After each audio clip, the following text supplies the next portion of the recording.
Hey there, my friend. It's time for our weekly wisdom card draw. This is your time to pause, to ground yourself in the moment, to connect with your body and soul, to reclaim the power you have to create your life in each moment, and to commit or recommit to shining your light in the world. I am super excited that today is actually the first card draw we're going to do from the actual card deck that has been in the works for a couple of years. So I've been drawing from a PowerPoint deck for the last couple of years, and the actual real card deck has come out. So super excited to share that with you today. Yesterday I did a whole little video intro and walkthrough of it, so check that out if you haven't. And welcome to, again, this first draw from the deck. So super excited for that. Before I draw, as I always do, I want to invite you to arrive in this moment. It's so easy to be lost in the past or dwelling or anticipating the future, and we so rarely actually take the time to remember that we are a body here in this moment. So how can you connect to yourself and your body and your physical environment in this particular moment? There's several ways to do that. You can start by just noticing your breath. Maybe you want to close your eyes if that feels good, or keep them open if that's easier for you, especially if you're walking or driving. So basically noticing the breath.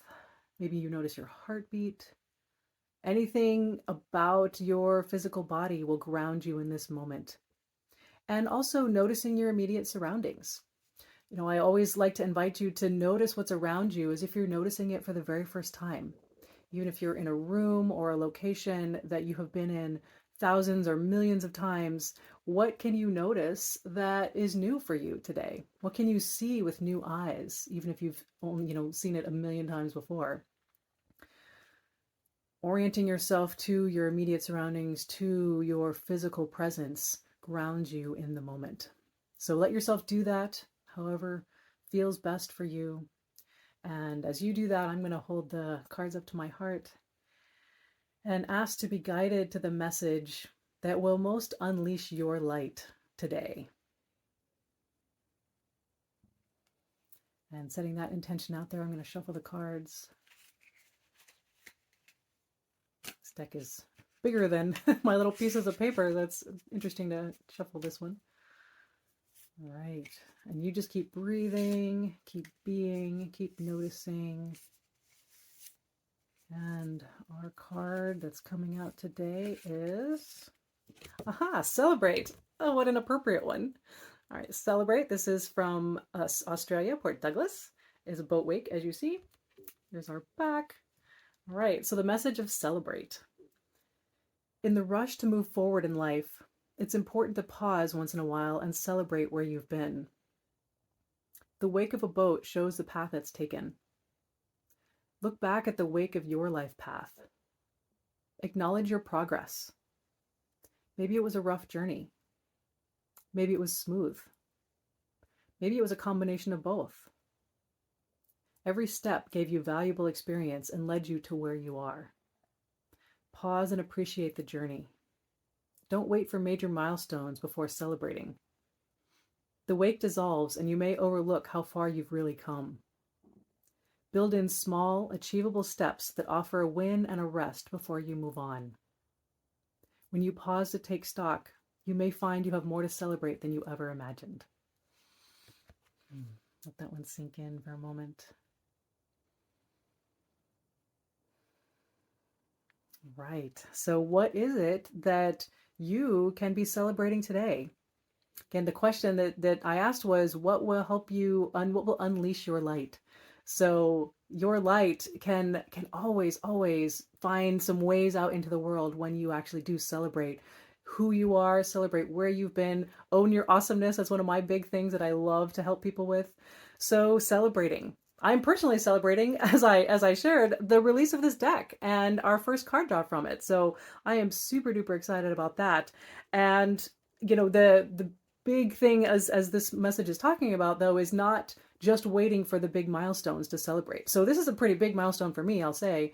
And every little step along the way was critical. And I celebrated those steps, every week writing a new message. That was a celebration. The first time I did a video card, that was card draw, that was a celebration. And all the little milestones. So those are really important because if you have ever been, on a boat watching the wake, it does dissolve. And you, if you're not really keeping track of all the little things that you have done that are amazing, and just who you are, right? We talk about doing, but it's not about the doing, right? It's really about the being. Who are you being? And think about, who are you today compared to maybe who you were a year ago, or 5 years ago, or 10 years ago. Pause and take stock of that and realize how much you've grown. And if you realize, woo, I kind of missed a lot, or I forgot to celebrate along the way, start making notes today to do those little celebrations along the way. This theme actually came out in my book Running the World quite a bit. And when I talked about hills, I talk about hills a lot while running marathons, while doing any kind of runs. And I actually noticed as I was writing the book that the hill theme kept repeating. And I didn't actually expect that. That was one of those things you learn while you're writing. And, I didn't have that in mind when I went into the writing process. And when I actually went back to reflect and ask the question, wow, why is this hill theme coming up? I realized that it was exactly this theme. It was about building in those small achievable steps, because it's easy to say, oh, I'm not going to celebrate until I finish the marathon or the 10K or the whatever, or the next project, or that doesn't have to be a run, right? But if you wait until the very end, you miss all the little things along the way. You miss the steps and the milestones and the achievements of every single step. So the cool thing that I liked about hills is that actually when you get to the top of a hill, it's like a little micro finish line, right? So you actually can pause, look around, realize, wow, I just climbed that hill. I just achieved that milestone. I just did that hard thing. I did, challenged myself, and I succeeded at it, and celebrate that. And that even gives you a little bit of burst of energy to keep going. So you don't have to wait for the finish line. Things happen, right? Sometimes we don't get to that particular finish line. We've all experienced that, right? So if you're waiting for the next promotion, or the next, whatever it is that you have said you can't be successful until, you might be waiting a long time, right? And not realizing that your true journey is already successful, and that you already have a million reasons to celebrate. So don't wait for the end. Don't wait for the finish line. Don't wait for the end of the project. Celebrate every step along the way. And the more you practice that, actually the happier you'll become, because you'll actually be celebrating regularly, and recognizing how much in life deserves to be celebrated.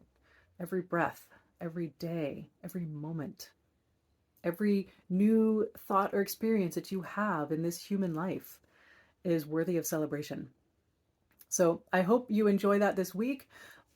Shine that light, learn or notice how much you have to celebrate, and know that celebrating that yourself, celebrating who you are, celebrating where you are in life, radiates love and light out into the world, and you make a difference by being that, doing that, and celebrating. So here is our card again. Celebrate. Yay! Thank you for being on this journey with me, and thank you for being here on this exciting first day of the new deck. And we'll be just as excited for every subsequent card draw for sure. So have a wonderful day. Celebrate. I am celebrating you. I am celebrating this journey that we're on together. And I will see you next week. Thank you.